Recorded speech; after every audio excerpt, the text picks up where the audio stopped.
গল্প ফুলশয্যা, লেখায় টেনিনা অ্যানা। এখন মোটামুটি মাঝরাত। বাসর ঘরে একা বসে আছি, কারণ আমার বরকে খুঁজে পাওয়া যাচ্ছে না। পুরো ঘরটা ফুল দিয়ে সাজানো হয়েছে যেমনটা আমি চেয়েছিলাম।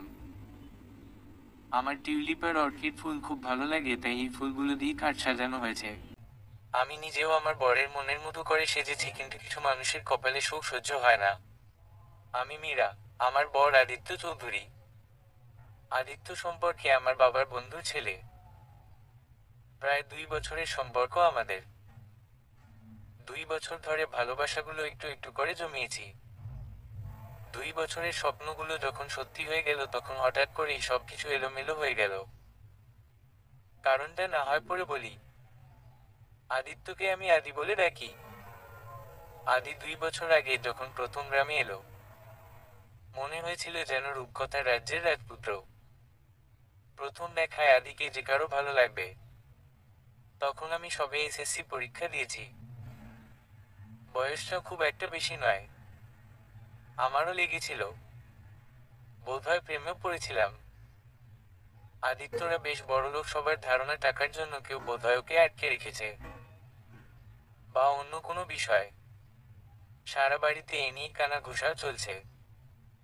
অনেকের ধারণা আদির হয়তো আমাকে পছন্দ হয়নি, তাই কোথাও চলে গেছে। কিন্তু সত্যিটা কেবল আমি জানি।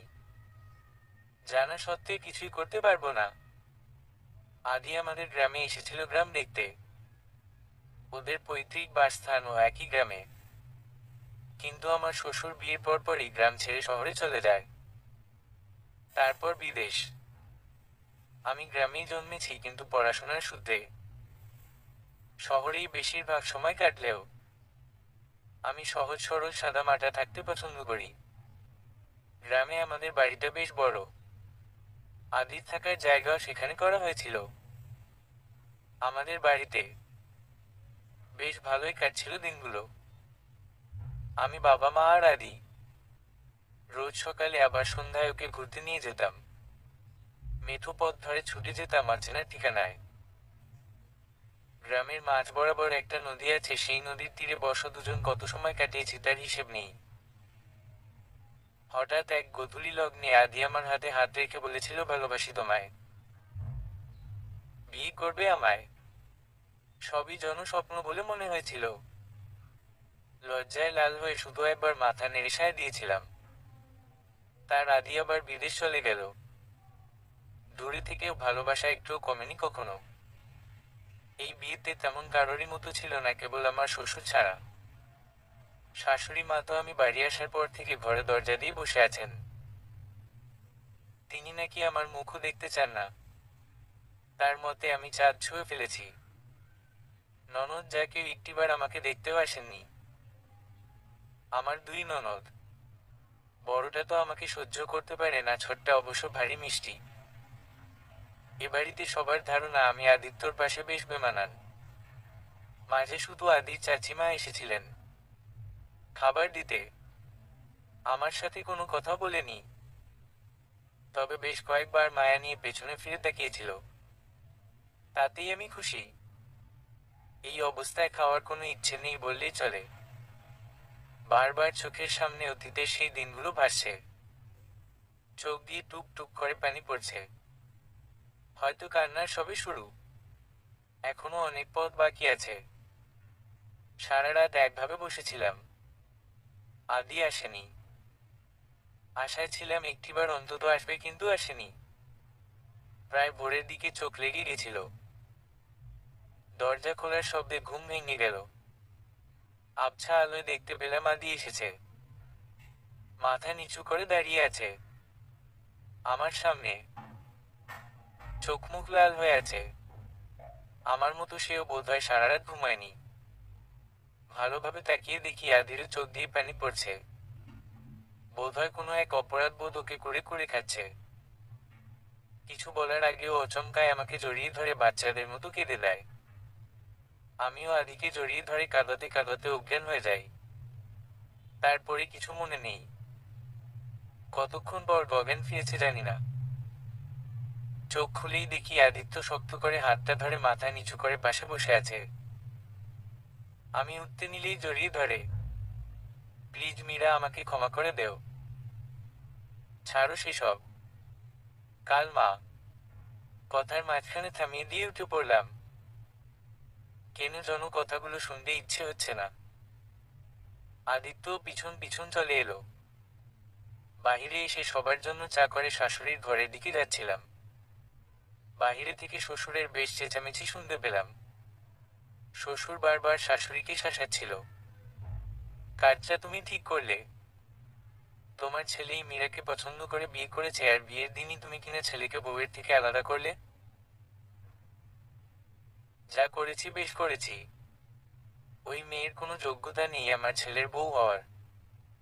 মেয়েটাকে যদি বাড়ি থেকে না তাড়িয়েছি, আমার নাম বদলে রেখো। চুপ করো। একটা কথাও বলবে না। সেখানে আর এক মুহূর্ত না দাঁড়িয়ে সোজা চা দিয়ে ঘরে চলে এলাম। আমাকে দেখে আদিত্য দাঁড়িয়ে গেল, বোধহয় কিছু বলবে। আমি আদিত্যর দিকে না তাকিয়ে জানতে চাইলাম, কিছু বলবে? হুম। বল। মীরা। শুনছি, বল। আমাকে ভুল বোঝ না। আমার থেকে স্বামীর অধিকার কখনো দাবি করো না। আমি দিতে পারবো না। যেদিন তুমি সেটার যোগ্য হবে, আমি নিজে থেকেই তোমার কাছে টেনে নিব। তার আগে আমার কাছে কখনো স্ত্রীর দাবি নিয়ে দাঁড়িয়ে না দিতে পারবো না। আদিত্যকে অনেক প্রশ্ন করার ছিল। খুব জানতে ইচ্ছে হচ্ছিল আমার অপরাধটা কি, আমার ভালোবাসায় কি কমতি ছিল। তবে আমার ভালোবাসা নিয়ে কেনই বা এইভাবে খেললো। কিন্তু তার আগেই আদিত্য বলে দিল, মীরা, আমাকে কোনো প্রশ্ন করো না। শুধু জেনে রেখো, তোমাকে যজ্ঞ হতে হবে। হবেই। আদিত্য বেশ জোর দিয়ে কথাটা বলল। তবে সেই কথাটার কোনো মূল্য আপাতত নেই। আর কথা বাড়ালাম না, কথা বাড়িয়ে লাভও হবে না। আদিত্য বরাবরই এক কথার মানুষ, একবার যা বলবে তাই করবে। আজ বউ ভাত নিয়ম অনুযায়ী নতুন বউকে সব রান্না বান্না করতে হবে। রান্না বান্না বরাবরই ভালোই পারতাম, তাই খুব একটা সমস্যা হয়নি। তবুও শাশুড়ির কথা শেষ নেই। শাশুড়ি মায়ের কথা মতো সব রান্না বান্না করে। খাবার টেবিলে সবাইকে খেতে দিয়ে দিলাম। সবাইকে খাবার বেড়ে দেওয়া শেষে যেই আদিত্যকে দিতে যাব, শ্বশুরি মা এসে হাত আটকে দিল। তার কথা মতে আদিত্য এইসব খায় না। তবে আমার জানা মতে আদিত্য যখন গ্রামে গেছিল, এর মধ্যে বেশ কিছু পদ রান্না করে খাইয়েছি। শাশুড়ি মা নিজে আদিত্যর জন্য স্যুপ বানিয়ে এনেছে। আদিত্য লক্ষ্মী ছেলের মতো খেয়ে নিল। একটিবার আমার দিকে তাকিয়ে দেখল না।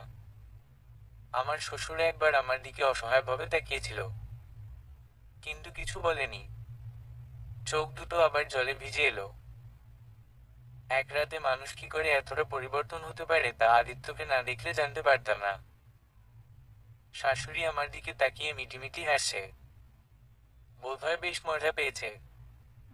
কেউ কিছু বলল না। খাওয়া দাওয়া শেষে যে যার ঘরে চলে গেল। বাকি রইলাম আমি। আমার কথা করো মনে আছে বলে আমার মনে হয় না।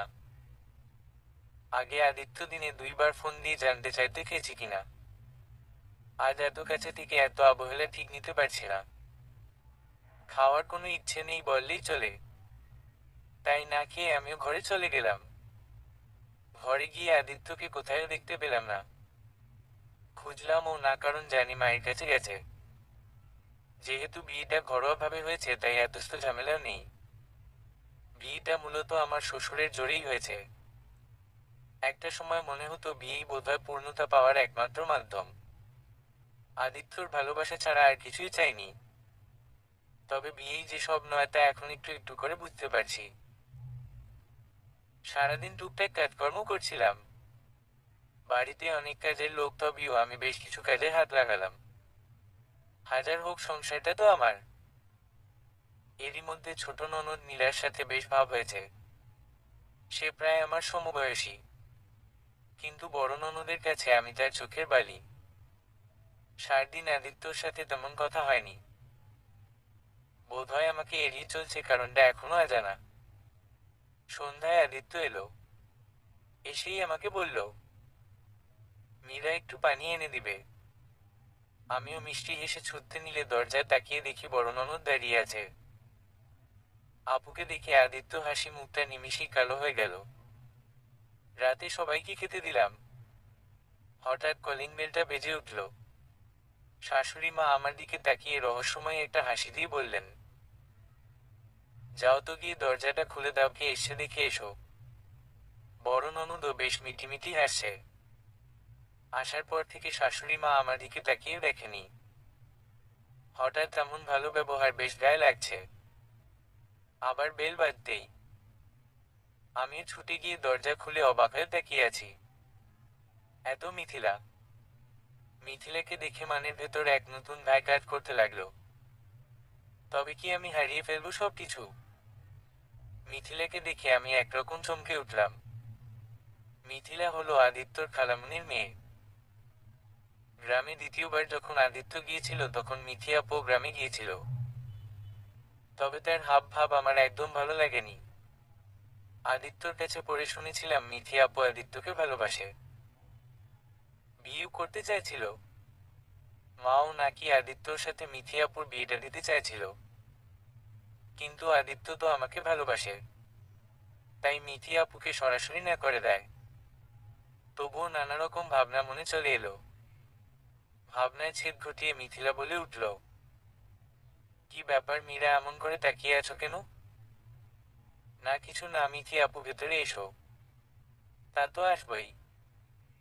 মিথি আপুকে দেখে সবাই বেশ খুশি। সবচেয়ে বেশি খুশি আমার শাশুড়ি। পারলে একরকম ছুটে গিয়ে মিথি আপুকে জড়িয়ে ধরল। তবে আদিত্য মিথি আপুর আগমনে বেশ বিরক্ত হয়েছে, সেটা আদির মুখ দেখেই বোঝা যাচ্ছে। খাওয়া দাওয়ার পর্ব শেষে সবাই গল্পের আসর জমালো, তবে আমাকে ছাড়া আমি তখন কাজে ব্যস্ত। দু একবার গিয়েছিলাম তাদের টুকটাক আবদার মেটাতে, তবে সেখানে থাকার প্রয়োজন পড়েনি, তাই চলে এসেছি। রাতে খাবার খাওয়া হয়নি, খেতে ইচ্ছে করেনি। আয়নার সামনে দাঁড়িয়ে নিজেকে দেখছি। মিথি আপু পাশে আমাকে বড়ই বেমানান। মিথি আপু শহরে পড়াশোনা জানা মেয়ে, বেশ স্মার্ট, তার কাছে আমি কিছুই নই।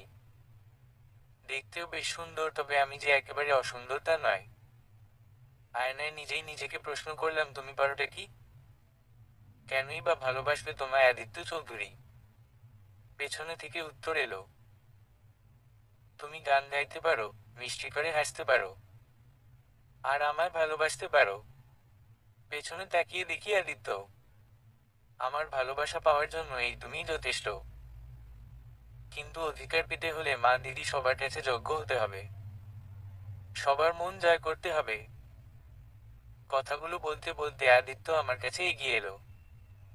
হাতে খাবার। এগুলো কেন এনেছো?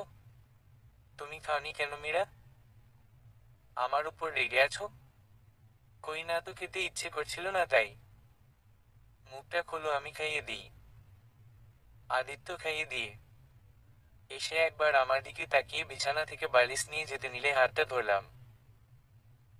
আদিত্য শক্ত করে আমায় জড়িয়ে ধরে কপালে একটা চুমু দিয়ে চলে গেল। বলেছি না মীরা, সময় হলে তুই সব পাবে। তোমাকে যে যজ্ঞ হতে হবে। আমিও কথা বাড়ালাম না, খাটের উপর চুপটি করে শুয়ে পড়লাম। আদিত্য যত যাই করুক না কেন আমাকে ভালোবাসে, এর থেকে বেশি কি চাই? পরদিন সকালে ঘুম থেকে উঠে চা করে সবাইকে দিয়ে আদিত্যকে ডাকতে গিয়ে দেখি মিথি আপু আদিত্যর সামনে হাঁটু গেড়ে বসে হাঁ করে আদিত্যর দিকে তাকিয়ে আছে। আমি গিয়ে মিথি আপুকে ডাকতেই একরকম চমকে উঠল। ও মীরা, তোমাকে খুঁজতে এসেছিলাম। হ্যাঁ বলো, কি বলবে? আচ্ছা পরে বলবো, খালামুনি ডাকছে। একরকম পালিয়ে গেল। আমার চোখ থেকে একটু কাজল তুলে আদিত্য কপালে লাগিয়ে দিলাম, বলা তো যায় না কখন কার নজর লেগে যায়। কি নিষ্পাপ লাগছে আদিত্য মুখটা। দুষ্টুমি করার জন্য আদিত্যর হাতের আঙুলটা গরম চায়ে ডুবিয়ে দিলা, অমনি লাফ দিয়ে উঠে বকতে শুরু করলো। মীরা, কি বাচ্চামো করছো? না মানে কিছু না। আদিত্য কপালে একটা চুমু দিয়ে চায়ের কাপটা হাতে নিল। মীরা শোনো, আজ বিকেলে তোমাকে নিয়ে এক জায়গায় যাব, তুমি তৈরি হয়ে থেকো। আদিত্যর খাবার দাবার সব আমার শ্বশুরই নিজেই রান্না করে। কিন্তু আজ আদিত্যর জন্য সকালের খাবার মিথি আপু বানিয়েছে। আমার শাশুড়ি নিজে শিখিয়েছে। ব্যাপারটা একটু হলেও আন্দাজ করতে পারছি। শাশুড়ি মা চাইছে তা আমি বেশ বুঝতে পারছি। মিথিলার হাব ভাব কিছুই ভালো লাগে না। বেশ গায়ে পড়া মেয়ে মিথিলা। আমার শাশুড়ি একরকম মিথিলা বলতে ভক্ত, কিন্তু সারাদিন আমি আশেপাশে থাকলেও একটিবার ফিরেও তাকান না তিনি। দুপুরে রান্নায় একটু লবণ বেশি হওয়া যাচ্ছে তাই বললেন সেসব গায়ে লাগে না। হাজার হোক মা তো মাই হয়। বিকেলে তৈরি হয়ে বসে আছি কিন্তু আদিত্যর কোনো খবর নেই। হঠাৎ কলিং বেল বাজতেই ছুটে গিয়ে দরজা খুলতেই চমকে যায়। বুকের ভেতরটা ধুক করে উঠল। দরজা খুলে দেখলাম মিথিলা আপু আর আদিত্য দরজার সামনে দাঁড়িয়ে আছে। মিথি আপুর হাতে অনেকগুলো শপিং ব্যাগ, আদিত্য অপরাধীর মতো মাথা নিচু করে আছে। মিথি আপু বেশ হাসি হাসি মুখ করে বলছে, কি হলো মীরা, ভেতরে আসতে দেবে না? আমি কিছু না বলে ঘরে চলে গেলাম। আমার শাশুড়ি ননদকে দেখে বোঝা যাচ্ছে বেশ মজা পেয়েছে। ঘরে এসে বেশ কিছুক্ষণ কান্না করলাম। তবে কি সব শেষ? আদিত্য বেশ কয়েকবার কথা বলার চেষ্টা করেছে, তবে বলিনি। নিজেকে কেমন পাগল পাগল লাগছে, কি করছি না করছি কিছুই মাথায় ঢুকছে না। ছোটখাট অনেক অবহেলা অনাদরের মধ্যে দিয়ে কাটছিল আমার দিন, আমার সংসার। একদিন রান্না বেশি করাই শাশুড়ি বলে উঠল, তুমি কি খাবার তোমার বাপের বাড়ি নিয়ে যাবে? উত্তর দেইনি, শুধু আদিত্যর দিকে তাকিয়েছিলাম। সেও নীরব থেকেছে। এই বাড়িতে থাকার কোণে মানেই খুঁজে পাচ্ছি না আমি। আদিত্য বাড়ি নেই, ব্যবসার কাজে বাহিরে গেছে 1 সপ্তাহের জন্য। বাড়িতে আমি আর আমার 2 ননদ আছি। শাশুড়ি বোনের বাড়ি গেছে। বড় ননদ বাড়িতে একজন ছেলেকে এনেছে। লোকটাকে দেখতে কেমন একটা লাগছে। বড় আপুর ডিভোর্স হয়েছে প্রায় বছর খানিক হলো। লোকটার নজর ভালো না, কেমন করে দেখছিল। আমাকে লোকটাকে চা দিতে বলে আপু লোকটাকে নিয়ে ঘরে গেল। চা দিতে গিয়ে তাদের বেশ আপত্তিকর অবস্থায় দেখে ফেললাম। তারপর তাকে যখন বারণ করতে গেলাম নানা রকম বাজে কথা বলল, যা মানতে কষ্ট হলো। নীরবে চোখের পানি ফেলেছি। আপু নিজেকে বাঁচাতে শাশুড়ি মাকে গিয়ে বলে ফেললো আমি নাকি লোকটাকে এ বাড়িতে এনেছি। বারবার বলা সত্ত্বেও কেউ কথা শুনল না। ছোট ননদও চুপ ছিল। শ্বশুর বাজারে গেছিল, তাই আজ আর আমার পক্ষে এ বাড়িতে থাকা সম্ভব নয়। আজ আমার শাশুড়ি মা রীতিমত আমার আর আমার মায়ের চরিত্র নিয়ে কথা বলেছে। বাবাকে অসম্মান করেছে, যেটা সন্তান হিসেবে মানতে পারছি না। এই বাড়িতে এক মুহূর্ত থাকা আমার কাছে অসম্ভব। তবে দুঃখ একটাই, যেই ভালোবাসার জন্য এ বাড়িতে এসেছিলাম তা কখনো পাওয়া হলো না। কারণ একটাই, আমি অযোগ্য। কথাগুলো একটা ছোট্ট চিঠিতে লিখে এক কাপড়ে বাড়ি থেকে বার হয়ে গেলাম। বাবার সামনে দাঁড়াতেই বাবাও কেঁদে উঠল। হাজার হোক বাবা তো। বাবা চায়নি আমাকে কষ্ট দিতে, গ্রামের লোকজন নানা কথা বলতো তাই। সেই রাতেই বাবা আর মেয়ে চলে এলাম এক নতুন ঠিকানায়, আমার এক ফুপির বাড়িতে। নতুন করে এখানকার একটা কলেজে ভর্তি হলাম। সব মিলিয়ে ভালোই চলছিল। তবে মনের কোথাও আশা ছিল আদিত্য এসে বলবে, মীরা আমি এসেছি। প্রথম বর্ষের পরীক্ষা শেষে এখন দ্বিতীয় বর্ষে উঠেছি। কলেজে প্রথম হয়েছি। সবাইকে জবাব দিতে চাই, নিজের যোগ্যতা প্রমাণ করতে চাই। বাবা মাঝে মাঝে গ্রামে যায়। জমি জমা সব মোটামুটি বিক্রি করে দিয়েছে। থাকার বলতে বাড়িটা আছে, বাড়িটা মায়ের স্মৃতি। এভাবে আরো একটা বছর কেটে গেল। আজ হিএসসি পরীক্ষা দিতে যাব। বাবা আর ফুপ্পিকে সালাম করে পরীক্ষা দিতে গেলাম। মাকে খুব মনে পড়ছে। মা থাকলে খুব আনন্দ পেত। একটানা পরীক্ষা দিয়ে অ্যাডমিশনের জন্য রেডি হচ্ছি। মার খুব ইচ্ছে ছিল আমি ডাক্তার হব, গ্রামের লোকের সেবা করব। তখন আদিত্যর প্রেমে এতটাই পাকছিলাম বাবা মা কারো দিকে তাকানোর সময় হয়ে ওঠেনি। তবে অবাক লাগছে এটা ভেবে যে এতগুলো বছরে আদিত্য একবারও খবর নিতে আসেনি। শহরটা খুব একটা বড় নয়, আদিত্য চাইলেই খুঁজে পেত, কিন্তু চায়নি। হয়তো এতদিনে মিথি আপুকে বিয়ে করে ফেলেছে, কি জানি। হঠাৎ ফুপু আম্মু মাথায় হাত রেখে আদর করে দিল। এই পৃথিবীতে সবাই পর হলেও রক্তের সম্পর্ক কখনো পর হয় না। দেখতে দেখতে অ্যাডমিশনও চলে এলো, পরীক্ষা দিতে যাব, খুব টেনশন হচ্ছে, কি হবে কে জানে। নিজের যোগ্যতা নিজেকেই প্রমাণ করতে হবে, শাশুড়ি মায়ের কথাগুলো আজও কানে বাজে। বাবা মাথায় হাত রেখে দোয়া করলেন। পরীক্ষা মোটামুটি ভালোই হয়েছে। রেজাল্ট নিয়ে খুব চিন্তায় আছি, কি হবে কে জানে। এমন সময় কলিং বেলটা বেজে উঠল। ছুটে গিয়ে দরজা খুলতেই থমকে গেলাম। বাবা মাথায় হাত রেখে দোয়া করলেন। পরীক্ষা মোটামুটি ভালোই হয়েছে। রেজাল্ট নিয়ে খুব চিন্তায় আছি, কি হবে কে জানে। এমন সময় কলিং বেলটা বেজে উঠল। ছুটে গিয়ে দরজা খুলতেই থমকে গেলাম। আমার সামনে আমার শ্বশুর দাঁড়িয়ে আছে। শ্বশুর বললে ভুল হবে, তিনি তো আমার আরেক বাবা। ওই বাড়িতে তিনি একমাই ছিলেন যিনি আমাকে আগলে রাখতেন। আমাকে চুপ থাকতে দেখে বাবা নিজেই বলে উঠল, কিরে মিষ্টি মা, তো এই শ্বশুর বাবাকে তো ভুলে গেছিস। কিন্তু তোর শ্বশুর বাবা কিন্তু তোকে ভুলেনি। অমনি ছুটে গিয়ে বাবা ধরে কেঁদে দিলাম। পিছনে তাকিয়ে দেখি বাবাও কাঁদছে। পরে জানতে পারলাম আমাদের রাতারাতি জায়গা বদল সব হয়েছে এই শ্বশুর বাবার দৌলতে। এমনকি কলেজে ভর্তি, রেজিস্ট্রেশন বদল সব আমার শ্বশুর নিজে করেছে। তিনিও চান আমি যেন যোগ্য হয়ে উঠি। তখনই এক বান্ধবী ফোন দিয়ে জানায় মেডিকেলের রেজাল্ট দিয়েছে। খুব ভয় লাগছে, ভয় ভয় রেজাল্ট দেখতে গিয়ে হাত কাঁপছে, কি জানি কি হয়। পাশ থেকে শ্বশুর আব্বাকে লাফিয়ে উঠতে দেখে অবাক হলাম। বাবার দিকে তাকিয়ে দেখি চোখ দিয়ে পানি পড়ছে। কারণ জানতে চাওয়ার আগেই ফুপু আম্মু বলে উঠল, তুই পেরেছিস মীরা, নিজেকে প্রমাণ করতে। তুই চান্স পেয়ে গেছি। কথাগুলো যেন স্বপ্ন স্বপ্ন লাগছে।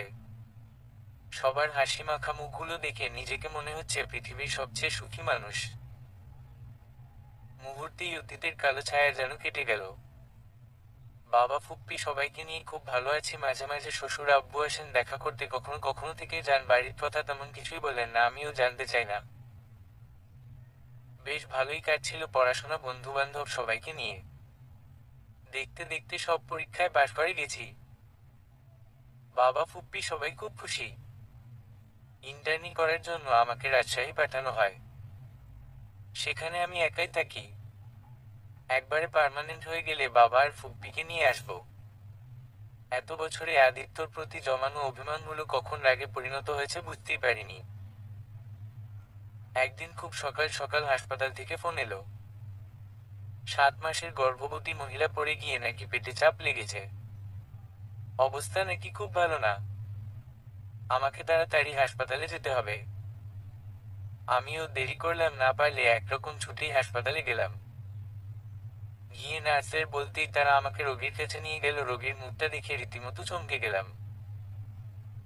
এ আমি কাকে দেখছি? এত লাবণী আপু, আমার বড় ননদ। প্রায় অজ্ঞান অবস্থায় হাসপাতালের বিছানায় শুয়ে আছে। মুখটা প্রায় শুকিয়ে গেছে। কাছে গিয়ে দেখলা বেশ ভালো ব্যথা পেয়েছে। পাশ ফিরে আপুকে চেক আপ করছিলাম, তখনই একজন মহিলা কাঁদতে কাঁদতে পায় ধরনে, দয়া করে আমার মেয়েকে বাঁচান আপা। পাশ ফির তাকাতেই দুজনের চোখাচোখু হয়ে গেল। আমি যতটা না অবাক হলাম তার চেয়ে বেশি অবাক বোধহয় তিনি হয়েছেন। মহিলাটি অন্য কেউ নয়, বরং আমার শাশুড়ি। আমাকে দেখা মাত্র তিনি থমকে গেলেন। আমিও কথা বাড়ালাম না, শুধু এইটুকু বললাম, চিন্তা করবেন না, আমি দেখছি। আল্লাহকে ডাকুন, তিনি সবকিছুর মালিক। চল আসতে নিলে দরজার দিকে তাকাতেই দেখি একজন মাথা নিচু করে দাঁড়িয়ে আছে। আমি সেদিকে না তাকিয়ে সোজা চলে এলাম। সেদিকে আর ফিরে তাকাতে চাই না, সব ভুলতে চাই। একজন নার্স ছুটে এসে বলল, ম্যাডাম, পেশেন্ট হঠাৎ করেই খুব ডেসপারেট হয়ে গেছে, তাকে সামলানো যাচ্ছে না, আপনি তাড়াতাড়ি চলুন। ছুটে গিয়ে দেখি লাবণী আপুকে কয়েকজন নার্স ধরে রেখেছে। আপুর হাতে ক্যানেলা করা ছিল, বোধহয় ছোটাছুটি করতে গিয়ে বেঁকে গেছে, সেটা দিয়ে চুইয়ে চুইয়ে রক্ত পড়ছে। স্যালাইন নিচে পড়ে আছে। আপু কাহিল অবস্থা। ভোরের মধ্যেও বারবার বলছে, আমি বাঁচতে চাই না, আমি মরতে চাই। দেখে বোঝা যাচ্ছে জগতে সব ক্লান্তির ছাপ যেন লাবণী আপুর মুখে পড়েছে। আমি কাছে গিয়ে আপুকে ঘুমের ওষুধ দিয়ে দিলাম, কিন্তু আপু বারবার কেন মরার কথা বলছিল ঠিক বুঝে উঠতে পারছি না। এমন সময় পেছনে থেকে কারো ডাকে ভাবনার জগৎ থেকে ফিরে এলাম। মীরা, তুমি পেশেন্টের ঘরে ভিড় করবে না, উনি এখন ঘুমুচ্ছে, দয়া করে বাহিরে যান। আদিত্য আর এক মুহূর্ত দাঁড়ালো না, সোজা বাহিরে চলে গেল। আমিও বাহিরে আসতেই আমার শাশুড়ি এসে আকুতি মিনতি করলো মেয়ের জন্য। আমিও সান্ত্বনা দিলাম, কিন্তু আপুর এই অবস্থার কারণ আমাকে জানতে হবে। রোগীর মনের অবস্থাও জানতে হবে। পাশ থেকে আদিত্য বলে উঠল, মীরা, আমি বলছি তোমায় সবকিছু। আপনি আমার চেম্বারে আসুন। আদিত্য মাথা নিচু করে আমার পেছনে পেছনে এসলো। ঘরে এসেই আসেই আমার দুই হাত ধরে বলতে লাগলো, মীরা, কেমন আছো? কোথায় চলে গেছিলে? প্রথমত খুব ভালো আছি। আর কোনো ব্যক্তিগত প্রশ্নের উত্তর দিতে বাধ্য নয়। মীরা, এভাবে কথা বলছো কেন? আমি তো কথার মাঝে থামিয়ে দিয়ে বললাম, বারবার আমার না নেবেন না, আর অপরিচিত কাউকে আপনি বলে সম্বোধন করতে হয়। আদিত্য আর কোনো কথা বলল না। দুজন কিছুক্ষণ চুপ থাকার পর আমি বললাম, দেখুন, আপনাকে এখানে বসে থাকার জন্য ডাকি নাই, আপনার বোনের সমস্যার কথা জানতে রাখছি। যদি খুলে বলতে পারেন তো বলুন, না হলে আসতে পারেন। বাহিরে আরো রোগীরা আছে, অপেক্ষা করছে। আদিত্য আর কোনো ভনিতা না করে বলতে শুরু করলো, লাবণী আপু ছোটবেলা থেকেই বেশ উশৃঙ্খল ছিল। পড়াশোনায় খুব একটা মনোযোগ ছিল না। তাই কলেজ পাশ করার পর পরই বাবা বিয়ে দেয় এক বন্ধু ছেলের সাথে। একটু দম নিয়ে আবার বলতে শুরু করলো, আপুর এক লোকের সাথে সম্পর্ক ছিল। বিয়ের পরও ভাইয়েকে আপুর কখনো তেমন ভালো লাগানি। আপুর শাশুড়ির সাথেও সম্পর্ক বেশ তিক্ত ছিল। আপু আমাদেরকে এসে বলতো আপুর শাশুড়ি নাকি আপুকে খুব নির্যাতন করত। ভাইয়াও নাকি আপুকে মারধর করত। কিন্তু ঘটনাটা ছিল সম্পূর্ণ আলাদা। আপুই ভাইকে সহ্য করতে পারত না। একসময় আপুর সম্পর্কের কথা আপুর শ্বশুর বাড়িতে জানাজানি হলে আপু নিজে থেকেই শ্বশুর বাড়ি থেকে চলে আসে। ভাইয়ের সাথে আমাদের কাউকে কোনো যোগাযোগ করতে দেয় না। কথাগুলো মাঝে একটু দম নিয়ে আদিত্য আবার বলতে থাকে, সবকিছু ভালোই চলছিল, আপুকে মা খুব ভালোবাসে। আপুর সব দায়িত্ব আমি নিজে থেকেই নিয়েছিলাম। মার ধারণা ছিল বিয়ে করলে আমি বদলে যাব। তাই মা নিজে পছন্দ করে আমার বিয়ে দিতে চেয়েছিলেন, কিন্তু আমি অন্য কাউকে ভালোবাসতাম, তাই আমি সেই মেয়েকেই বিয়ে করি। আমি আপনার ব্যক্তিগত জীবনের কোনো কথা শুনতে চাইনি, আমি রোগীর কথা শুনতে চেয়েছি। আদিত্য ভেতর থেকে শুধু একটা দীর্ঘশ্বাস বেরিয়ে এলো। আদিত্য আবার বলতে শুরু করলো, এ বাড়িতে এসে আপু লোকটার সাথে সম্পর্ক রাখে, তবে লোকটা আমাদের টাকা ছাড়া আর কিছুই চাইতো। আমরা বাড়িতে না থাকতে লোকটা বেশ কয়েকবার এ বাড়িতে এসেছিল, তা নিয়ে আমার জীবনে বেশ বড় ঝড়ও বয়ে গেছে।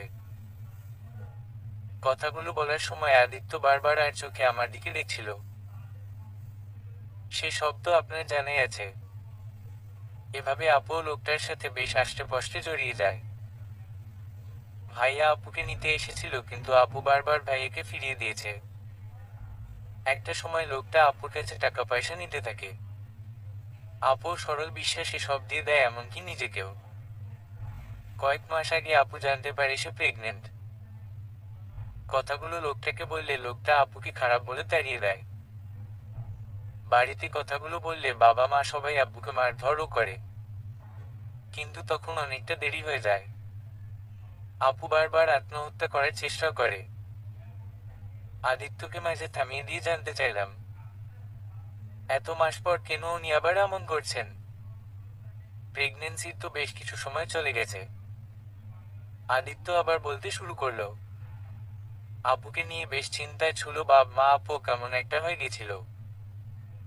কোনোভাবে ভাইয়া সবটা জানতে পারে। জানার পর বাবার কাছে আবার আপুকে চায়। ভাইয়া যে আপুকে বড্ড ভালোবাসতো।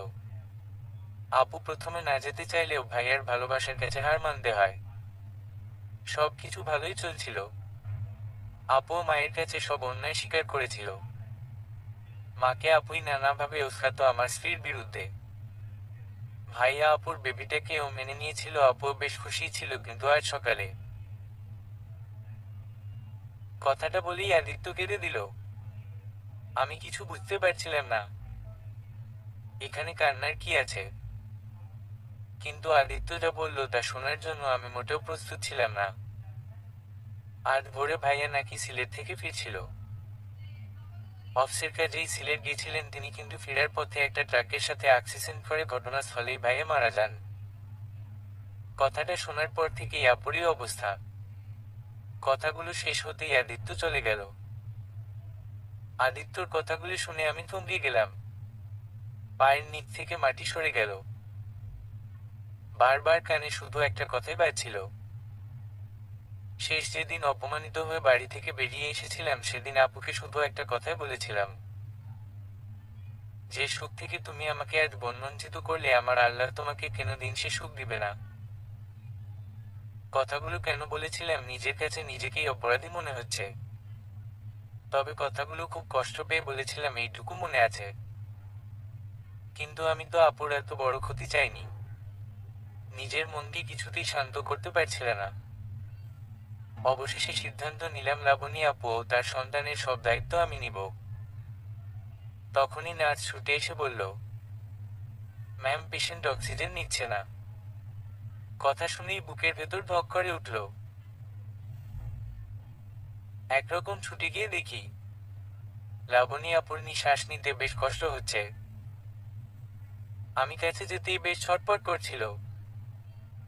বোধহয় কিছু বলতে চাইছিল কিন্তু বলতে পারছিল না। কাছে গিয়ে ঘুমের ওষুধ দিতেই একটু শান্ত হয়ে ঘুমিয়ে গেল। বাহিরে যেতে দেখলাম আদিত্য দাঁড়িয়ে আছে। আদিত্য আমাকে দেখে এগিয়ে আসছিল। আদিত্য কাছে আসতেই হুট করে ধ্রুব কোথা থেকে ছুটে এসে জড়িয়ে ধরল। ও ধ্রুবর পরিচয়টা তো দেওয়া হয়নি। ধ্রুব হলো আমার ফুফাতো ভাই। বাকি পরিচয়টা পরে দিব। ধ্রুব এতদিন বিদেশে ছিল, সেখানে একটা হসপিটালে ডাক্তারি করতো, এখন দেশে এসেছে। ফুপ্পু আম্মুর ইচ্ছে ছিল ধ্রুবর সাথে আমার বিয়ে দেওয়ার, কিন্তু কোনো এক কারণে সেটা সম্ভব হয়নি। ধ্রুব দেশে এসেছে তার পিছনে এক বিশেষ কারণ আছে। ধ্রুবকে দেখে আমি রীতিমতো চমকে গেছি। ধ্রুবই এই পৃথিবীতে এক মানুষ যাকে আমি মায়ের মতো করে ভালোবাসতাম। আনন্দে আত্মহারা হয়ে পাশে যে মুখ কালো করে দাঁড়িয়ে আছে তা ভুলেই গেছিলাম। এইবার পরিচয় আসা যাক। ধ্রুব হলো আমার বেস্ট ফ্রেন্ড। জন্মের পর থেকেই একসাথে বড় হওয়া। ছোটবেলায় স্কুল লাইফের শুরুটাও হয়েছিল একসাথে। দুজনে একসাথে সারা গ্রাম দাপিয়ে বেড়াতাম, তখন ফুপ্পাও বেঁচে ছিল। ফুপ্পা ফুপ্পি সবাই এক বাসাতেই থাকতাম। একসাথে খাওয়া থেকে শুরু করে সব। তবে মারামারি খুনসুরি যে কম ছিল তা কিন্তু নয়, তবে দুজন ছিলাম মানিক জোর যাকে বলে।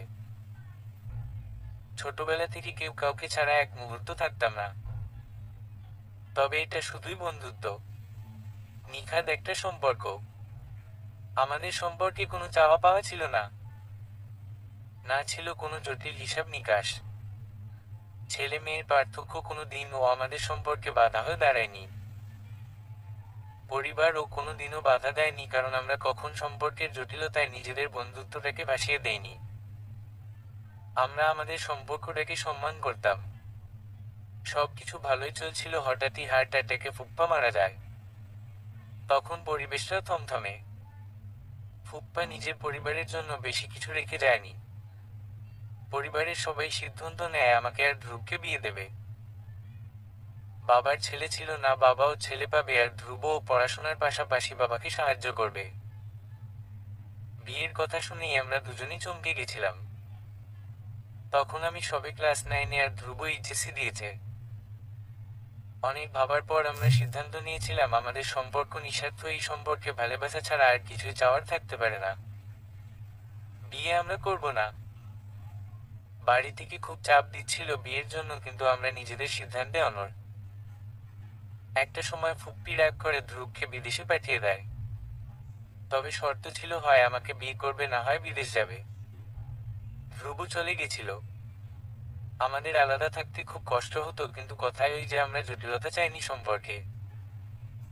মনেই জোর ছিল, আমরা তো বেস্ট ফ্রেন্ড। ধ্রুব এর পর অনেকবার দেশে এসেছিল, কিন্তু সামনাসামনি কথা হয়নি, এর কারণ এটা শর্তের মধ্যেও পড়ে। তবে লুকিয়ে ফোনে কথা হতো। পরিবারের ধারণা ছিল আমরা এই চাপে বিয়েটা করব, কিন্তু না, আমরা বন্ধু, শুধুই বন্ধু। তবে ধ্রুব বলেছিল একদিন আবার আমাদের সম্পর্ক সেই আগের মতো হয়ে যাবে। বোধহয় সময়টা চলে এসেছে। এত বছর পরও আমাদের মাঝে কোনো জোরতা নেই, নেই কোনো বাধা। ধ্রুব আর মীরা বন্ধুত্বের এইটুকু কাহিনী সম্পূর্ণ বাস্তব। ধ্রুব আমাকে মিষ্টি বলে ডাকে। সব মিলিয়ে এত ব্যস্ত ছিলাম যে পাশের লোকটার দিকে তাকানোর কথা মনে ছিল না। আদিত্য রেগে মেগে কখন সেখান থেকে চলে গেছে খেয়ালই করিনি। তবে সবচেয়ে আনন্দের কথা হচ্ছে ধ্রুব ওই একই হাসপাতালে চাকরি পেয়েছে, আদিত্যর বাড়িতে। আদিত্যর খুব রাগ হচ্ছিল। তবে রাগটা কষ্টে পরিণত হলো যখন মীরার মুখটা ধ্রুবকে দেখে আনন্দে উজ্জ্বল হয়ে উঠল। কষ্টে চোখ দিয়ে পানি পড়ছিল, নিজেকে সামলাতে না পেরে বাড়ি চলে আসে। আজ আমি এতটাই পর মীরা যে একটি বার আমার দিকে ফিরেও তাকালে না। নিজের জীবনটাকে তো বেশ গুছিয়ে নিয়েছ, কিন্তু আমি পারিনি, কোনো দিন পারবও না। ভালোই হয়েছে, আমিও চাই না আমার এই অভিশপ্ত জীবনে তোমাকে জড়িয়ে কষ্ট দিতে। আমাকে ঘিরে তোমার জীবনে অনেক না পাওয়া থাকতো, যা আমি চাইনি। চাইনি এই অভিশাপের ভাগীদার তোমাকে করতে। আমি চাই তুমি ভালো থাকো মীরা। আমার দেওয়া ওই ক্ষণিকের কষ্ট আজ তোমায় এত সুখ দিয়েছে। আমি তখনও তোমার সুখ চেয়েছি, এত চাই, সারা জীবন চাইব। আমি বেশ আছি তোমার দেওয়া ঘৃণাগুলোকে নিয়ে। মীরার আর আদিত্যর বিয়ের ছবিটা বুকে জড়িয়ে কথাগুলো বলছিল আদিত্য।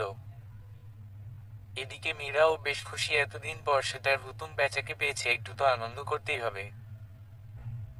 সারাদিন হই হুল্লোড় করবে, সাথে অবশ্য ছোটবেলারও কিছু বন্ধু বান্ধবও আছে। এত আনন্দের মধ্যে মীরা একটুও আজ করতে পারছে না, কতবার সত্য সে আজও জানি না। মীরা আর ধ্রুব সারাদিন ঘোরাঘুরি করে বেশ ক্লান্ত। প্রথমে সবাই মিলে মুভি দেখেছে, পরে একটা রেস্টুরেন্টে খাওয়া দাওয়া করে সবে বাড়ি এসেছে। বাড়িতেও আজ বেশ রমরমা কাণ্ড। এতদিন পর ছেলে এসেছে, তার আদর যত্নের কোনো অভাব যেন না হয়। রাতে খাওয়া দাওয়া শেষে মীরা আর ধ্রুব সবে শুতে যাবে, তখনই হাসপাতাল থেকে ইমার্জেন্সি কল। একটা অ্যাক্সিডেন্ট কেস। মীরাকে ইমার্জেন্সিতে ডাকা হয়েছে। এত রাতে মীরাকে একা যেতে দেবে না বাড়ির কেউ, তাই মীরাকে নিয়ে ধ্রুব বাইকে নিয়ে সরাসরি হাসপাতালে যায়।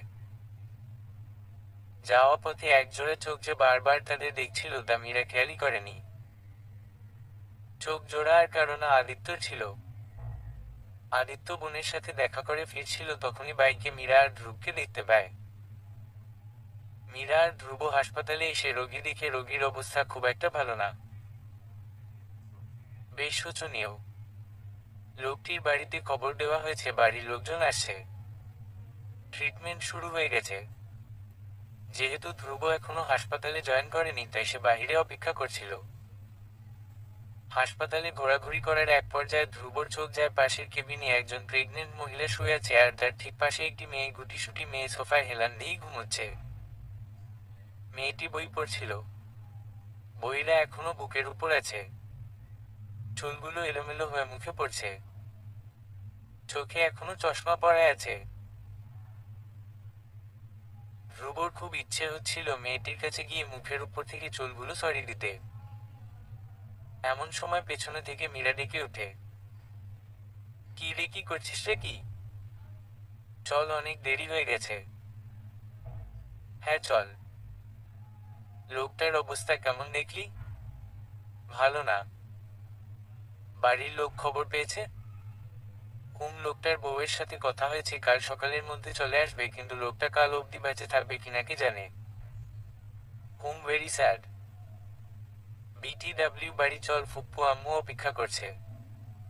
অন্যদিকে আদিত্য বাড়ি এসে প্রায় জিনিসপত্র ভেঙে চুরে ছাড়খাড় করে ফেলছে। আদিত্যর বাবা আদিত্যর কাছে গিয়ে কি করছোটা কি এইসব?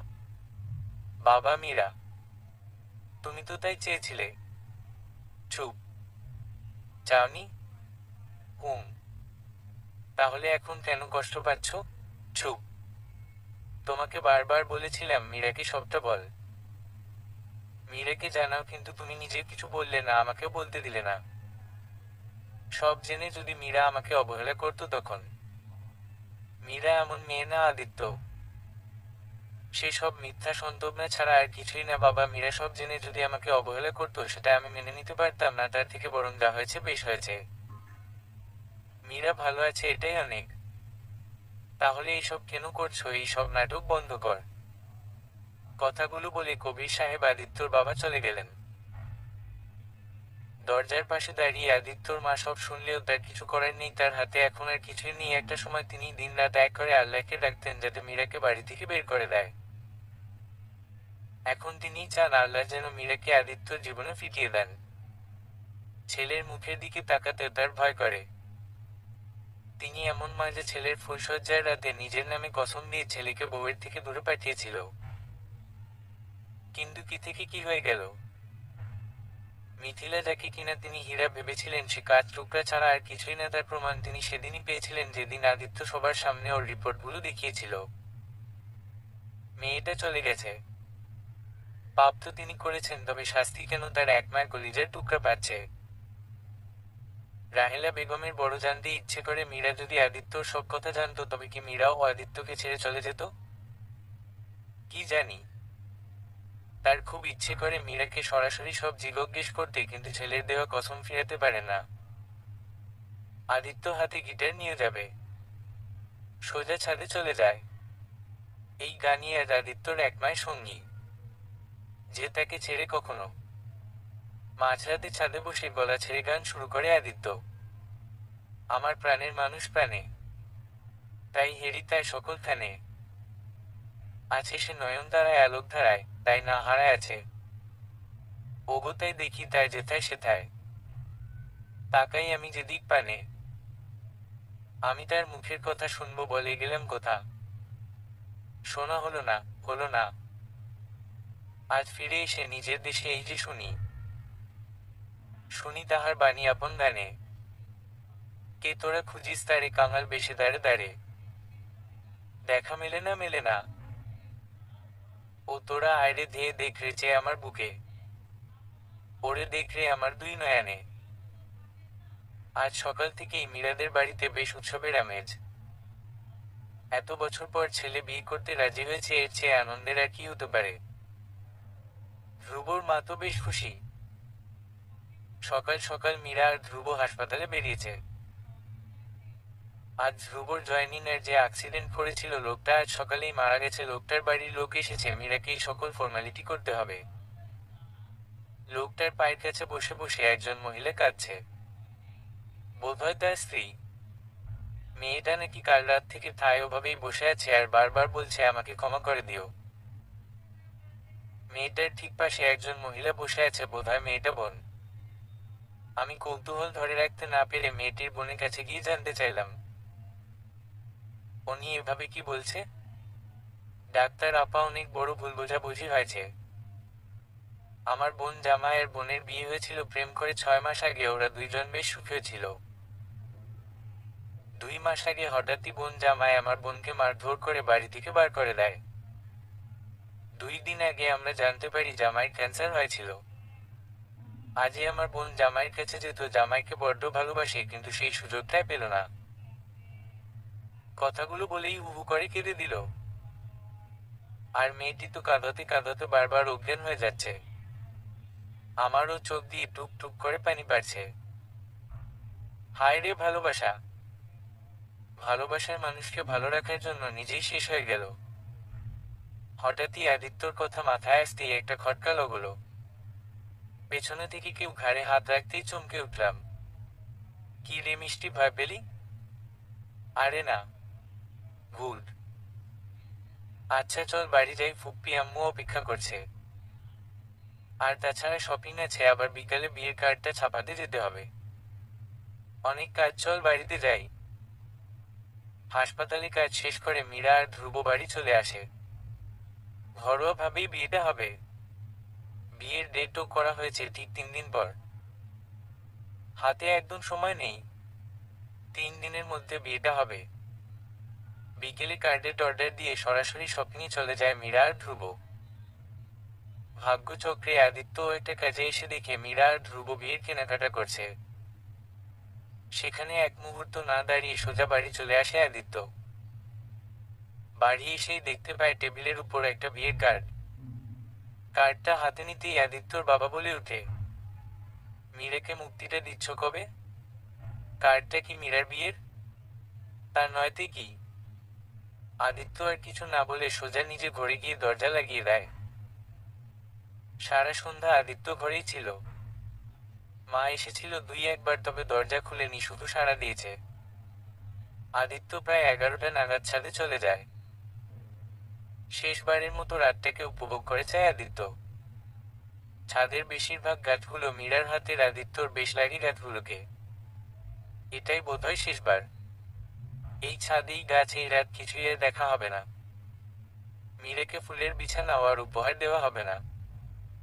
রাতের বেশিরভাগ সময় আদিত্য ছাদেই কেটে যায়। মীরা মুক্তি চায়, তাকে মুক্তি দিতে হবে যে কোনো ভাবে। জীবন যে কত রকম ভাবে মানুষকে নিয়ে পরিহাস করে তা সত্যি ভাবনার বাহিরে। আদিত্য নিজের ঘরে এসে মীরাকে ছোট্ট একটা চিঠি লিখতে বসে। চিঠিটা লিখে গয়নার বাক্স সহ প্যাক করে নিজের ব্যাগে ভরে নেয় আদিত্য। রাত প্রায় শেষ। গয়না আদিত্য মীরাকে ফুলসজ্জায় দিবে বলেই কিনেছিল, কিন্তু বাহিরে আজানের ধ্বনি শোনা যাচ্ছে। মন ভালো করতে নামাজের বিকল্প কিছুই নেই। সোজা উজু করে নামাজ পড়ে নেয় আদিত্য। এখন তার অনেক কাজ। গোটা পরিবারটা যে এখন তার উপর নির্ভরশীল। সমস্ত ব্যবস্থা করেই তাকে যেতে হবে, যাতে বাবা মা ভাই বোন কারো কোনো অসুবিধা না হয়। এই পরিবারে আর একজন নতুন অতিথি আসছে, তার ভবিষ্যতের কথা তো ভাবতে হবে। সমস্ত কিছু গুছিয়ে নিয়ে সোজা কোর্টে চলে যায় মীরার প্রাপ্য, তো মীরাকে বুঝিয়ে দিতে হবে। আজ ধ্রুবর গায়ে হলুদ। সারা বাড়ি উৎসবে মেতে উঠেছে। মীরা আর ধ্রুবর ছোটবেলার সব বন্ধু বান্ধবরাও এসেছে। এত কিছুর পরও মীরার মানটা কেমন খটখট করছে। বারবার মনে হচ্ছে কোনো না কোনো বিপদ আসতে চলেছে।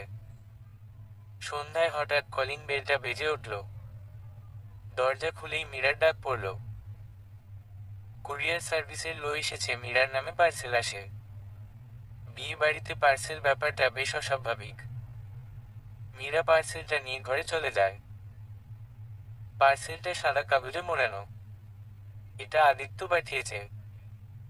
সাদা কাগজটা খুলতেই ভেতরে আর একটা কাগজে মোড়ানো, তার গায়ে লেখা, তোমার কাছে আমার শেষ অনুরোধ, তুমি এটা রাতে খুলবে, যখন কেউ থাকবে না। এবার মীরার বেশ অবাক লাগে, সেই সাথে কৌতূহলও হয়, কি আছেটা কি এই বাক্স। ওইদিকে গায়ে হলুদ তো শুরু হয়ে গেছে, সেই সাথে সবাই বেশ হই হুল্লোড়ও করছে। পার্সেলের কথা একরকম ভুলেই গেছে মীরা। তখন প্রায় রাত 3টা বাজতে চলেছে। মীরা ফ্রেশ হয়ে বিছানায় গায়ে এলিয়ে দিতেই চোখে রাজ্যের ঘুম চলে আসে। হঠাৎই পার্সেলের কথা মনে পড়তেই চট করে উঠে বের করে কাগজ সরাতেই অবাক হয়ে যায়। সেখানে মীরার পায়ের একটা নূপুর, যেটা গ্রামে হারিয়ে গেছিল। আমিরা বিভিন্ন রকম ভাবে ছবি। গ্রামে যখন আদিত্য গিয়েছিল তখন সারাদিন ক্যামেরা নিয়ে ঘুরেছে আদিত্য, তবে মীরার ধারণা আদিত্য একটা ছবিও তোলেনি। কিন্তু আদিত্য যে কখন এতগুলো ছবি তুলেছে তা মীরা বুঝতেও পারেনি। আর শেষ বাক্সে একটা হীরার হার, সাথে একটা চিঠি। কৌতূহলী হয়ে চিঠিটা খুলে পড়তে শুরু করে। মীরা, তোমাকে কি বলে সম্বোধন করব জানা নেই। সেই অধিকার তো আমি নিজে থেকেই হারিয়েছি। তবে দুঃখ নেই, কারণ তুমি ভালো আছো। কত স্বপ্নই না ছিল তোমাকে নিয়ে ঘর বাঁধবো। কত কষ্টে মাকে রাজি করিয়েছিলাম বিয়েতে, শুধু তোমাকে হারানোর ভয়। কিন্তু মা বিয়েটা মন থেকে মানতে পারেনি, তা তো বিয়ের দিনই জানতে পেরেছিলাম। সব বাধা বিপত্তি ছেড়ে যখন তোমার কাছে যাচ্ছিলাম তখন হঠাৎই পেছনে থেকে আপু ডাক দেয়। আপুর ডাকে মার ঘরে গিয়ে দেখি মা মুখ ফিরে দাঁড়িয়ে আছে। সেদিন মা আমাকে কসম দিয়েছিল যদি তোমার কাছে যাই তবে মায়ের মরা মুখ দেখতে হবে। এতটা নিষ্ঠুর সেদিন হতে পারিনি। নিজের জন্মদাত্রী মায়ের মরা মুখ দেখব, অমন ছেলে আমি কোনোদিনই ছিলাম না। সারা রাত ছাদে বসে কেঁদেছি, কারণ একটা তোমাকে হারাতে চাইনি। তবে বিশ্বাস ছিল তুই বুঝবে। মনকে বুঝিয়েছি আমার মীরা ঠিকই একদিন না একদিন মায়ের মন জয় করে নিবে।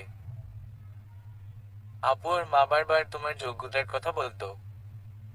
আমি চেয়েছিলাম তুই যোগ্য হও,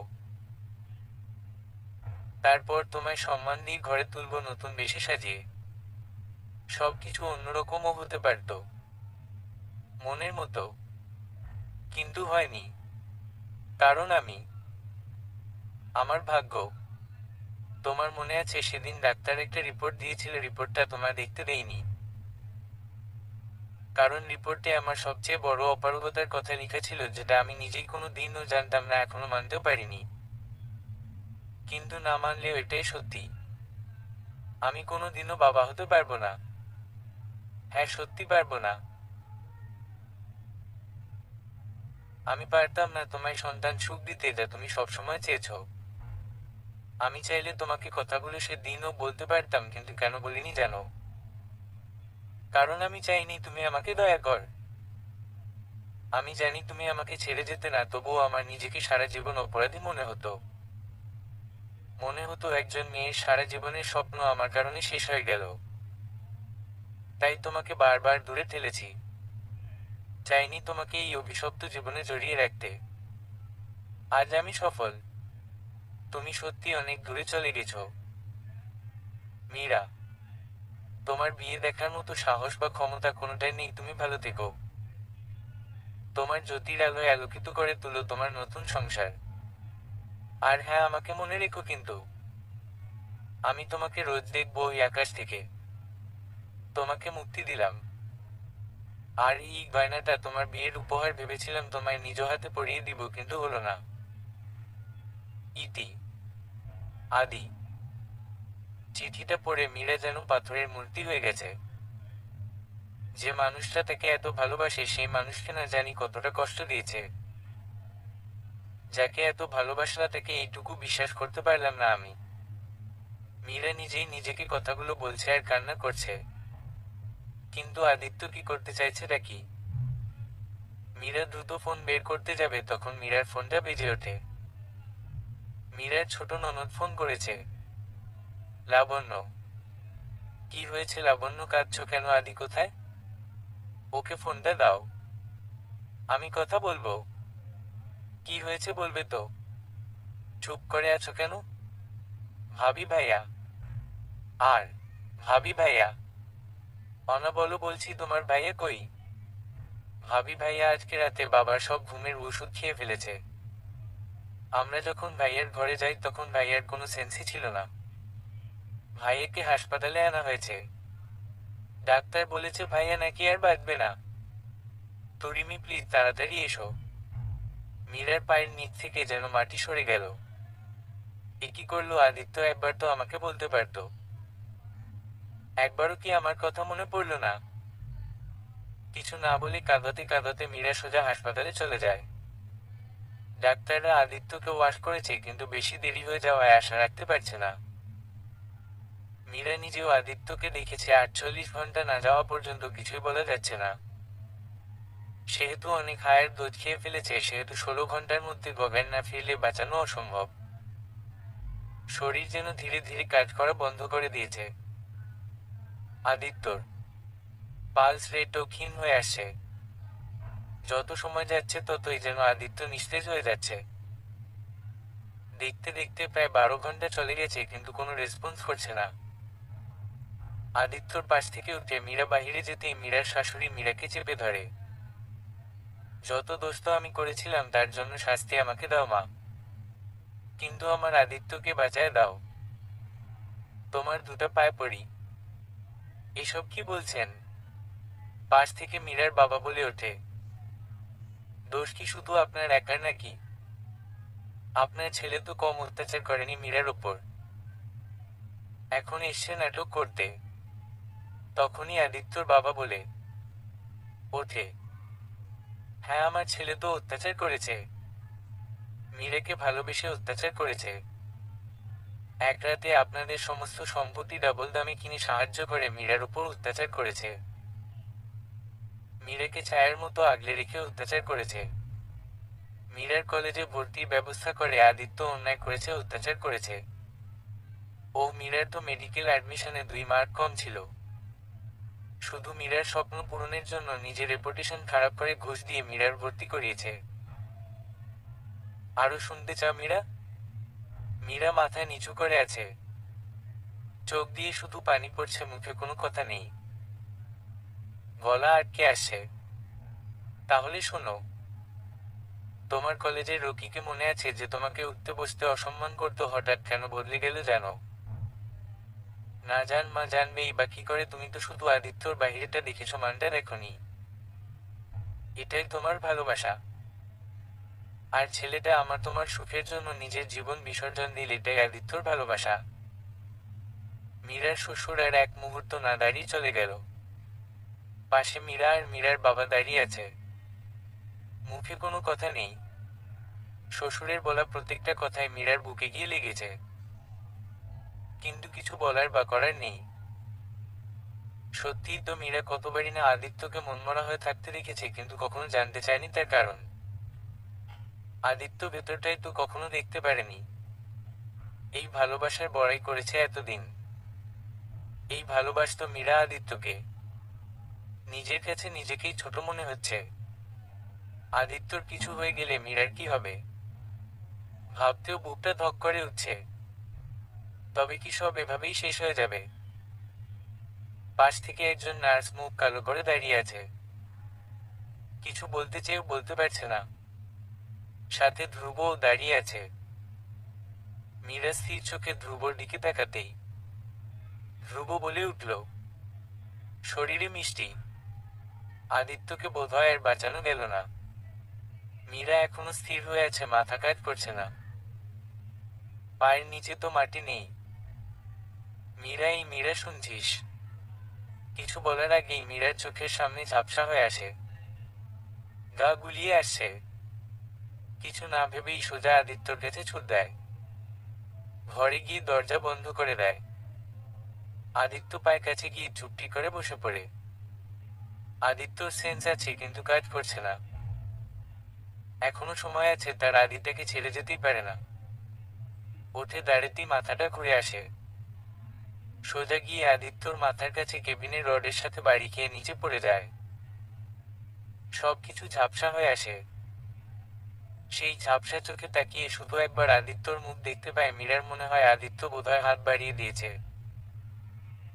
তারপর আর কিছু মনে নেই। কতক্ষণ পর চোখ খুলেছে মনে নেই। চোখ খুলেতেই দেখে মীরা একটা বেডে শুয়ে আছে, সবাই তাকে ঘিরে দাঁড়িয়ে আছে। আদিত্যর কথা মনে পড়তেই ডুকরে কেঁদে উঠল। তখনই মীরার মনে হলো কেউ একজন পাশ থেকে মীরার মাথায় হাত রেখেছে। পাশ ফিরে তাকাতেই মীরা চমকে গেল। এ কাকে দেখছে সে? মীরার চোখ যেন জলে ভিজে এলো। মীরা পাশে আদিত্য বসেছিল, কিন্তু মীরা খেয়ালই করেনি। মীরা কোনো কিছু না ভেবেই সোজা আদিত্যকে জড়িয়ে ধরে। তুমি অমন করলি কেন? আমি কি এতটাই খারাপ? কি করছো কি সবাই দেখছে তো? দেখলে দেখুক, তাতে আমার কি? তুমি খুব খারাপ, একেবারে পচা। কথা নেই তোমার সাথে। এবার সবাই একসাথে হেসে ওঠে। এইবার মীরা আদিত্য বেশ লজ্জা পেয়ে যায়। চলুন ভাই, আমাদের এখানে কোনো দরকার নেই। হ্যাঁ চলুন। সবাই চলে যায় একজন ছাড়া। ধ্রুব এখনো দাঁড়িয়ে আছে। আদিত্য ধ্রুবর দিকে তাকাতেই মুখ কালো হয়ে যায়। ধ্রুব গম্ভীর মুখে মীরাকে বলে, মিষ্টি, কাজটা কিন্তু ঠিক করলি না। মীরা ধ্রুবর দিকে অবাক দৃষ্টিতে তাকিয়ে বলে, কোন কাজ? আদিত্যর দিকে। মামা, তুমি আমার রোমান্সের 12টা বাজিয়ে নিজে রোমান্স করছো। হ্যাঁ, বিয়ে করে বউকে শ্বশুর বাড়িতেই রেখে হাসপাতালে এসেছি। বউ আমার কেঁদে কেঁদে একসা। শাশুড়ি আম্মা বলে দিয়েছে কিছুতে নাকি বউ দেবে না। আমার কি হবে? আদিত্য হা করে ধ্রুবর কথা শুনছে, কথার আগা মাথা কিছুই মাথায় তুলছে না। জিজ্ঞাসু দৃষ্টিতে মীরার দিকে তাকাতেই মীরা খুব জোরে হেসে ওঠে। এবার ধ্রুব খুব রেগে গেছে, রেগে গিয়ে মেঝেতে পাথরেই বসে পড়ে আদিত্যর দিকে তাকিয়ে। এই আমি বসলাম, যতক্ষণ বউ মেনে না দিবে আমি উঠবও না, যাব না। এইবার মীরা মুখ খোলে। আসলে বেচারা 7 বছর ধরে প্রেম করছে নিশার সাথে, মূলত বিয়ে করতেই দেশে আসা।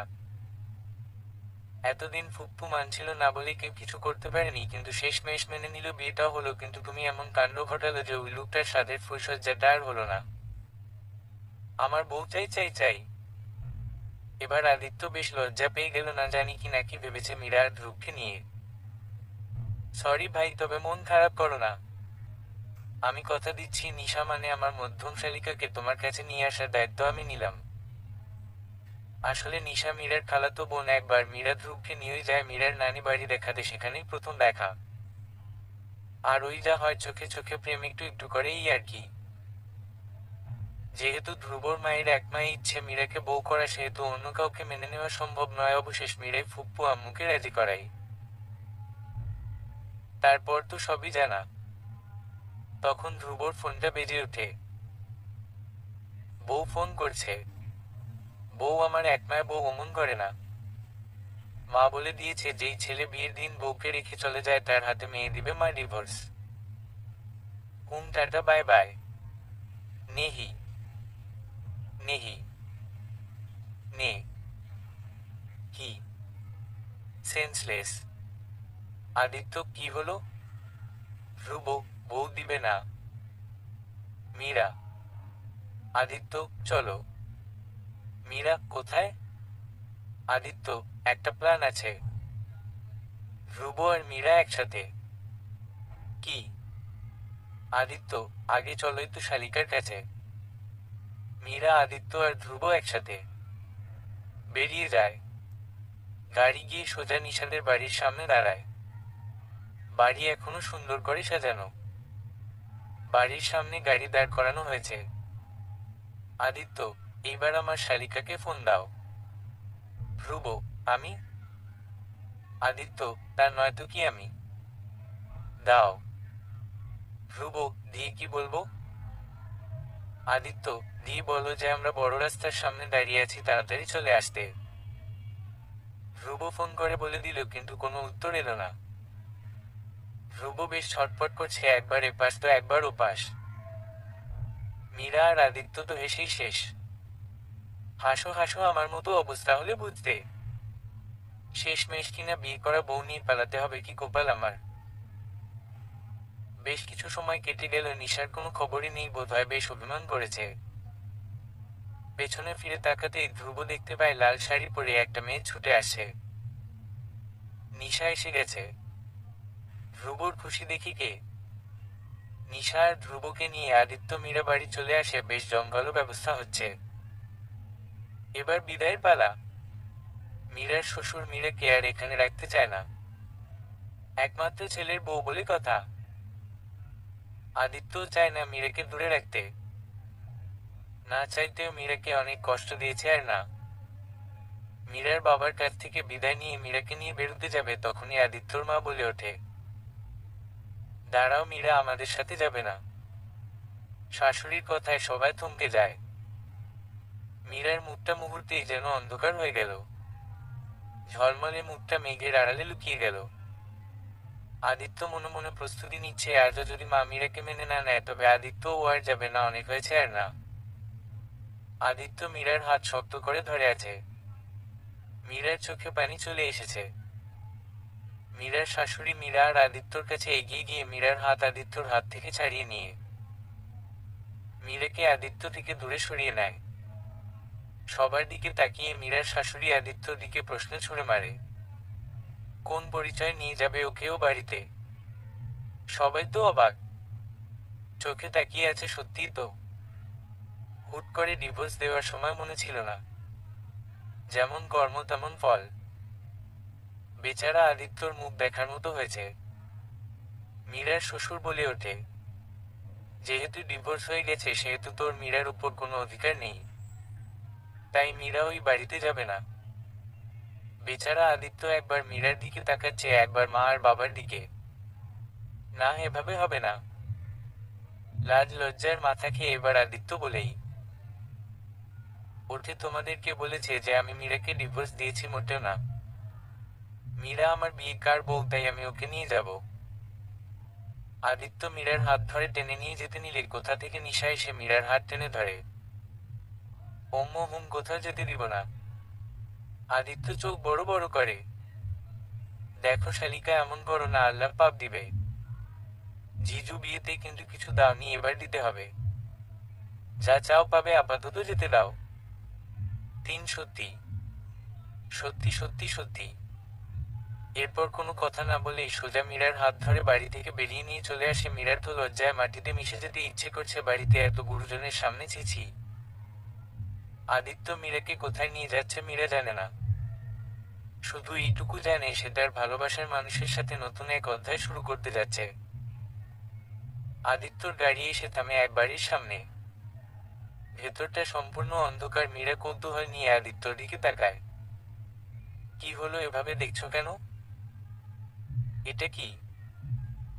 এটা চিড়িয়াখানা, কেন দেখতে পাচ্ছ না? ভোর কি যে বলো না। এটা তো বাড়ি। জি। কিন্তু কার? আমাদের। কই, আগে তো কখনো আসেনি। নিয়ে এলে তো আসবে। হুম। আচ্ছা, ভেতরে তো চলো। কিন্তু আদিত্য কোনো কথা না বাড়িয়ে সোজা মীরারকে কোলে তুলে নেয়, তারপর ভেতরে হাঁটতে থাকে। অন্ধকার, মীরা কিছুই দেখতে পাচ্ছে না। ভয়ও করছে। ভয় ভয়ে আদিত্যকে শক্ত করে জড়িয়ে ধরে চোখ বন্ধ করে বুকের মধ্যে মুখ লুকিয়ে আছে। আদিত্য মীরাকে একটা ঘরে নামিয়ে দিয়ে হাতে একটা প্যাকেট ধরিয়ে দেয়। এটা কি? নিজেই দেখে নাও। এটা তো হুড়িম্ম। তাড়াতাড়ি পরে চলে এসো, আমি অপেক্ষা করছি। প্যাকেটে মীরার বিয়ের শাড়ি ছিল। মীরা শাড়িটা পরে বাহিরে বের হতেই দেখে আর একটা বাক্স, সেখানে বেশ কিছু গয়না, আর সাথে আর একটা চিরকুট। চিরকুটে লেখা, এগুলো পরে তাড়াতাড়ি ছাদে চলে এসো। মীরাও নতুন বউয়ের মতো সেজেগুজে ছাদে চলে এসে দেখে সম্পূর্ণ ছাদ যেন ফুলের বাগান হয়ে গেছে। সম্পূর্ণ ছাদ ফুল দিয়ে সাজানো, আর ছাদের ঠিক মাঝখানে একটা খাট সাজানো। পুরো খাটটি ফুল দিয়ে সাজানো, এমন মনে হচ্ছে যেন বিছানাটা ফুলেরই বিছানা। মীরা আশেপাশে কোথাও আদিত্যকে দেখতে পায় না। মীরা কিছু না ভেবে সোজা খাটের মাঝ বরাবর বসে পড়ে, ঠিক যেমন নতুন বউরা বসে থাকে তেমন করে। সাথে ইয়া লম্বা ঘুমটা তো আছেই। একটু পর দরজা খোলার শব্দে মীরা নড়েচড়ে বসে। আদিত্য এসেছে, পরনে ধবধবে সাদা পাঞ্জাবি। মীরার স্বপ্নের রাত বয়ে। মীরাকে ডেকে আদিত্য বলে ওঠে, এই যে রানী সাহেবা বাসর ঘরে বরকে সালাম করতে হয় জানো না? মীরা কিছু না বলে চুপচাপ উঠে গিয়ে সালাম করতে নিলে আদিত্য মীরাকে বুকে টেনে নেয়। রানী সাহেবা, তোমার জায়গা আমার মাথায়। বুঝলা? এতক্ষণ কোথায় ছিলা? বাবা তোমার তো দেখছি তরস হয়েছে না। এবার মীরা আর আদিত্য দুজনেই ফক করে হেসে দেয়। আকাশে পূর্ণচন্দ্র আর পূর্ণিমা নয়, তবুও সব পরিপূর্ণ। পূর্ণতার সাধকে না পেতে চায়। আদিত্য মীরার কপালে গভীর ভালোবাসার চিহ্ন এঁকে দেয়। আদিত্য মীরাকে কোলে তুলে নেয়। পরেরটা না হয় অজানায় থাক। 2 মাস পর। দেখতে দেখতে 2 মাস কেটে গেছে। মীরার সংসার বেশ ভালোই কাটছে। লাবণী তো রীতিমতো মীরার পায়ে ধরে ক্ষমা চেয়েছে। আজ সকাল থেকেই লাবণীর অবস্থা খুব একটা ভালো না। লাবণীকে হাসপাতালে নিয়ে যাওয়া হয়েছে। মীরাও লাবণীকে নিয়ে বেশ চিন্তিত। অবস্থা খুব খারাপ, কি জানি কি হয়। বাচ্চা বা মা, যে কোনো একজনকে বাঁচাতে হবে। সিদ্ধান্ত নেওয়াটা বেশ কঠিন। বাচ্চার প্রতি লোভ থাকাটাই মীরার জন্য স্বাভাবিক, কিন্তু ননদ তো ফেরনা নয়। এদিকে শ্বশুর শাশুড়ির জমে গেছে, মেয়ের এরকম অবস্থা কেই বা মানতে পারে? বাঁচাতে পারবে তো আপুকে? এরকম সময় আদিত্য পাশে নিয়ে একটা ট্রিপে গেছে সিলেটে।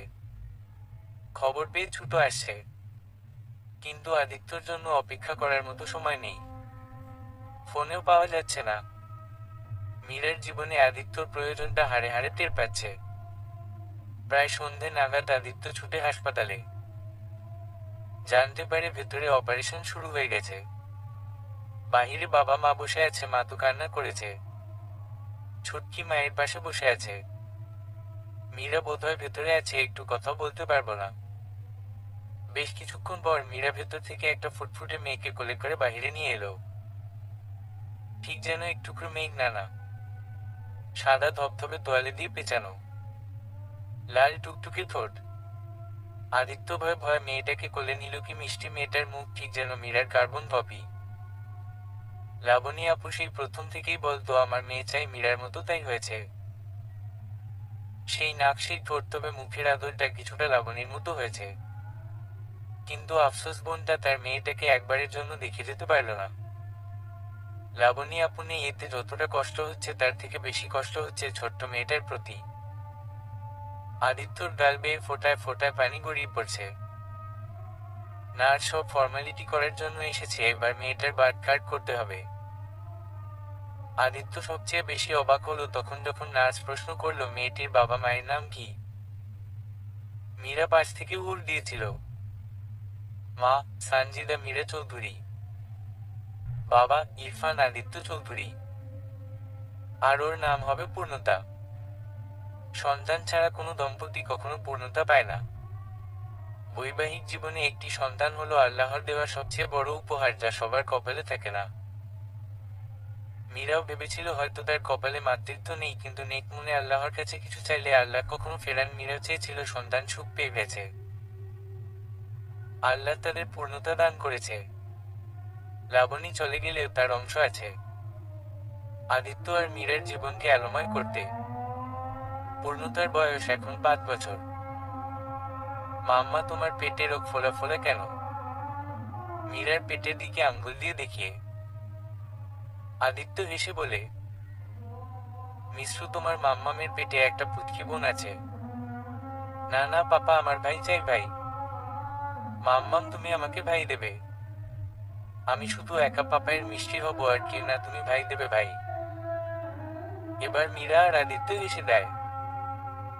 মীরার ছেলে হোক বা মেয়ে, পূর্ণতার সাথে তার কোনো তুলনায় হয় না। পূর্ণতা যে শুধুই পূর্ণতা, যে তাদের প্রথম বাবা মা হওয়ার সুযোগ দিয়েছে। পূর্ণতা মুখ ফুলিয়ে বসে আছে, মেয়েটা বড্ড হিংসুটে। আদিত্য পূর্ণতার কাছে গিয়ে কোলে তুলে নিয়ে বলে, মিশ্রু সোনা, তুমি জানো তুমি আমাদের কাছে কতটা স্পেশাল, তোমার সাথে কারো তুলনা হতেই পারে না। পূর্ণতাও একগাল হেসে দিয়ে পাপাকে আদর দিয়ে দেয়। করণ, এই কথাটা সে অনেকবার শুনেছে। বাহিরে অনেকেই বলাবলি করে পূর্ণ তোর, এরা তোর আসল বাবা মা নয়। কিন্তু পূর্ণ জানে বাবা তো বাবা মায় হয়, এর আবার আসল নকল কি আছে? মন থেকে চাইলে সব পাওয়া যায়, শুধু ধৈর্য ধরতে হয় আর আল্লাহর কাছে চাইতে হয়। সমাপ্ত।